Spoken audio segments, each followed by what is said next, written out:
नमो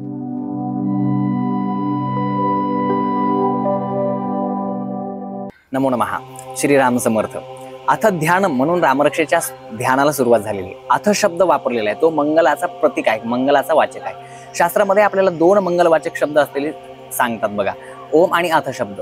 ओंकारो अथ शब्दश्च द्वावेतो ब्रह्मण पुरा कंठम भित्वा विनिर्यातो तेन मांगलिका उहो. मग आता अथ ध्यानम, ध्यान कोणाचं करायचंय?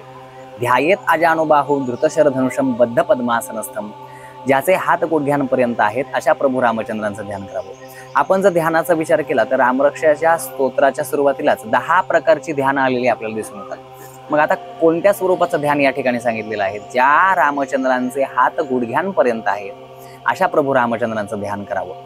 अजानुबाहुम धृतशर धनुषम, ज्यांच्या हातामध्ये धनुष्य आहे, धनुष्यबाण आहे. बद्ध पद्मासनस्थम, बद्ध पद्मासन याचा अर्थ या ठिकाणी असा घ्यायचा की बद्ध पद्मासन नावाचं एक आसन आहे.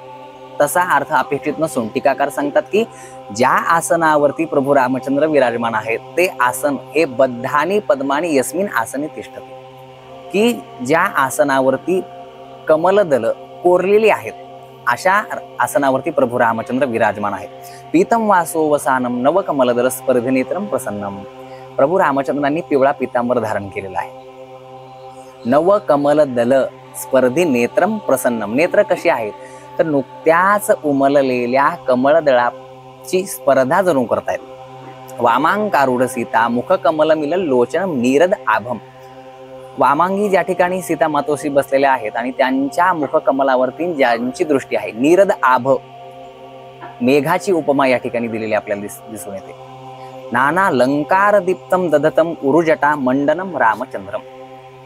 नाना प्रकारची आभूषण अलंकार ज्यांनी धारण केलेली आहेत असे प्रभू रामचंद्र, आणि ज्यांचा मुकुट जो आहे तो जटामंडित आहे, म्हणजे जटेचाच मुकुट ज्यांनी धारण केलेला आहे असे प्रसन्न प्रभू रामचंद्र, अशा प्रभू रामचंद्रांचं आपण ध्यान करावं. धन्यवाद.